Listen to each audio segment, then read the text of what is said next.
My name is Tom. I'm a 35-year-old ordinary office worker, but there's one thing I can proudly tell people about. It's about my wife, Kelsey, whom I've been married to for 7 years. She's always cheerful, and her constant smile gives me energy. Every morning, she wakes up early to prepare a homemade lunch for me. Thank you always. You always take care of dinner and breakfast preparations. It's the least I can do, she said. She added, handing me a package with my lunch and another smaller one for the cupcakes. What's this? Cupcakes? Have you forgotten what day it is? It's the anniversary of our special start, she reminded me. Oh, right, I chuckled, reminded by Kelsey. Today is our wedding anniversary. I don't usually bake, but I got carried away today. Dinner will be a treat. I'll prepare plenty. Thank you. With the beautifully wrapped cupcakes in hand, I left home with a smile. This made me feel ready for the day. But my simple joy was about to be ruined. Oh, what's that? That pool-looking bag of sweets. During my break at work, as I was about to put my lunch and the homemade cake into the fridge in the break room, someone called out to me. It was Linda, my direct supervisor. For some reason, she always finds ways to be mean to me. Arms crossed, she looked down at me with a sly grin. Not again. How unpleasant. I didn't want to deal with her, but I couldn't ignore her. Linda, do you have something to say? No, not really. Just wondering why, with our company's decent salary, you're so fixated on saving. With your usual poor man's lunch and now this cheap-looking bag of sweets. Linda chuckled. It must be tough having a wife who's into saving, especially when her husband could be fired any day. Haha. I don't think that's an appropriate way to speak, I said, feeling my temper rise. This was especially true since she was insulting Kelsey, prompting me to respond more strongly than I intended. Oh, I'm just stating the truth. She smirked nastily, looking down at me. Realizing this conversation was pointless, I put the cake in the fridge and decided to leave. Wait, you're just going to leave without saying anything to your supervisor? Excuse me, I said coldly. Then, I walked past her without another word. So disrespectful, you'll see. I heard Linda mutter something but pretended not to hear. Sighing as I walked down the office corridor. Why'd Linda target me like this? She became my boss 8 years ago. Before that, we were colleagues who started in the same year. We got along well and even went out for drinks together. I thought our relationship wouldn't change even after she became my boss, but I was wrong. Her attitude changed abruptly the year after I got married. Enduring daily complaints and sarcasm became the norm. I was given only menial tasks and no longer trusted with important work. I've been through a lot at the company and thought about quitting many times. I've been working hard, knowing Kelsey is waiting for me at home. What is this cake? It's awful. Startled by Linda's loud voice, I looked up from my work at my desk. She was holding a cupcake with a puzzled look on her face. Seeing the package on my desk, I immediately recognized it as the cake Kelsey had made for me. Hey, what are you doing? Even though she is my boss, it's outrageous that she touched my personal belongings. I couldn't help but raise my voice at such unreasonable behavior. But she just looked at me and smiled smugly. How can you eat something so tasteless? Is your wife's sense of taste off? Saying that, she threw the cupcake into the trash can next to the desk. I hurriedly peered into the trash can. The cake Kelsey had made was smashed, a pitiful sight. That's just too much. I shuddered with emotion. Humph, such a fuss over a mere pastry, Linda scoffed. Her angry voice drew the attention of other employees. But as soon as Linda glared around, they quickly averted their eyes. Everyone is afraid of her. With unsteady steps, I moved away from the trash can and weakly returned to my desk. Is it really acceptable to discard my precious belongings into the trash? Such a violation, even if I'm not good at my job. Lost in shock, Linda showered me with more words. Today is your wedding anniversary, right? I read the message card from your wife.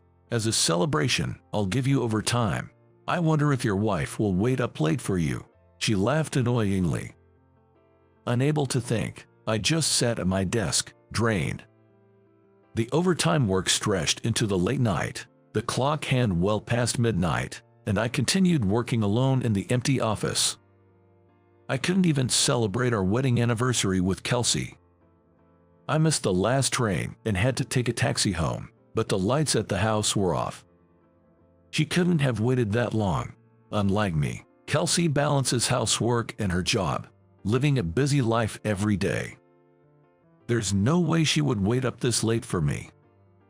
I was so focused on organizing documents that I completely forgot to call her and tell her I would be late.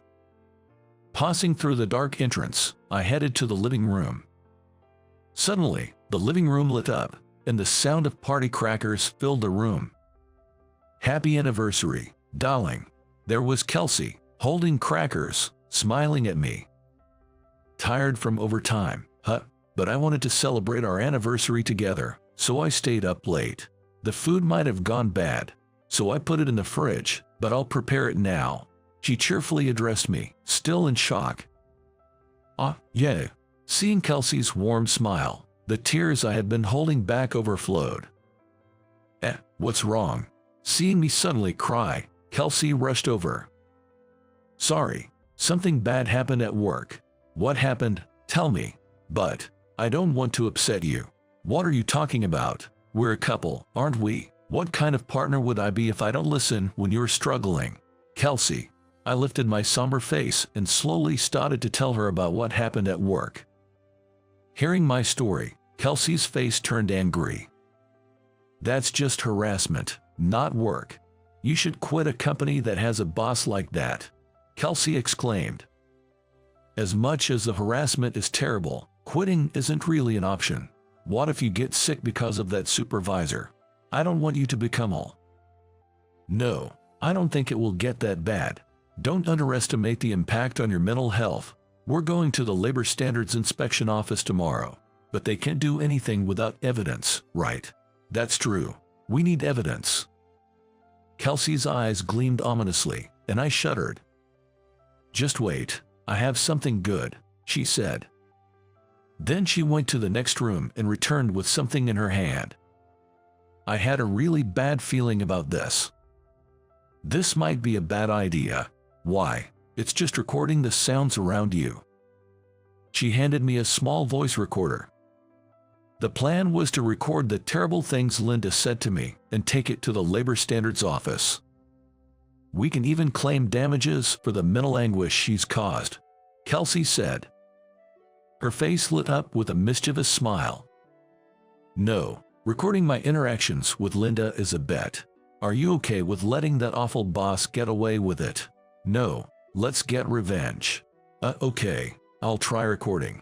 Pressured by Kelsey's intensity, I ultimately accepted the voice recorder. If I didn't act, Kelsey might take drastic action herself. I had to prevent that at all costs. She can be quite proactive and fearsome at times.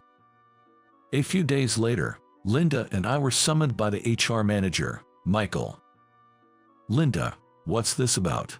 Michael played the voice recorder I had submitted to the Labor Standards Office. This is...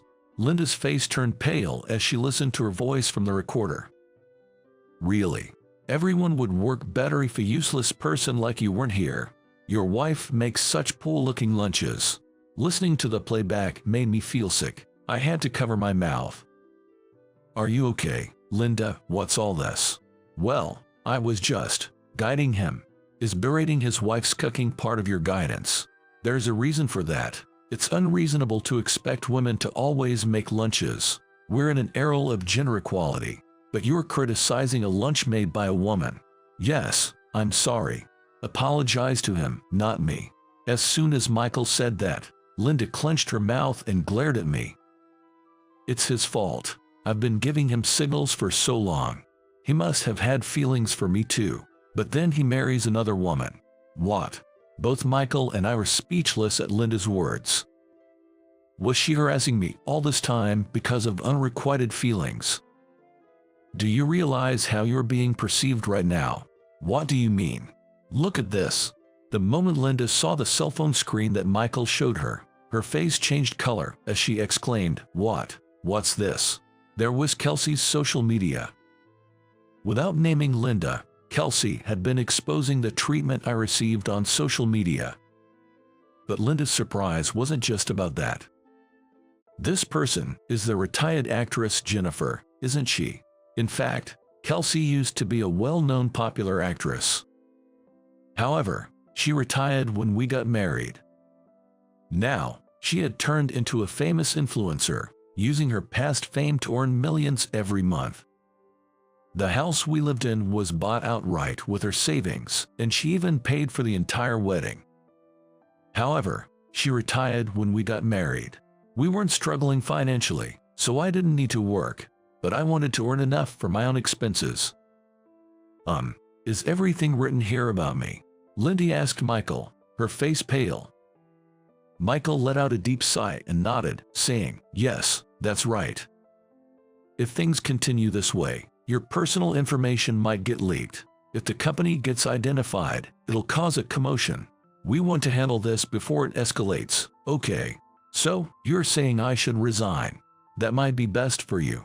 Also, if you have any social media or blogs, you should shut them down immediately. Jennifer's fans might start harassing you if they identify you." Wait, you mean Jennifer's husband is? Yes, that's me. Is there a problem? No way, Linda exclaimed, as if she couldn't believe such an improbable turn of events. I used to be just a fan of hers. Never thought I'd end up in this relationship. We kept their relationship quiet within the company, Michael added. I'm truly sorry. Please ask your wife to delete the social media posts. I have my own life to live. Please. Linda, trembling, begged me. I understand, I told her. I never thought the harassment that tormented me for 7 years could be resolved so easily. That day, Linda offered to resign and wrote a pledge to never involve herself with us again. It seems she's now living quietly back at her parents' house. As for me, life had returned to normal. I'm still working at the same company. Overtime is still frequent, but now other employees, who couldn't speak up before, are eager to help. I have a new supervisor and am gradually being entrusted with more important tasks. And there's been another change. Hey, after this incident, my fans really want to meet you. Would you join me at a fan gathering? No, I'd rather not. Why not? They all want to meet you. Kelsey was insistent on introducing me to her fans. Apparently, she's also into video streaming and wants to feature me, her husband, as a guest. I just don't like the idea, that's all. Oh, come on, it'll be fun. She hugged me as she said this. Hey, once again, she had saved me. With that thought, I smiled at my loving wife.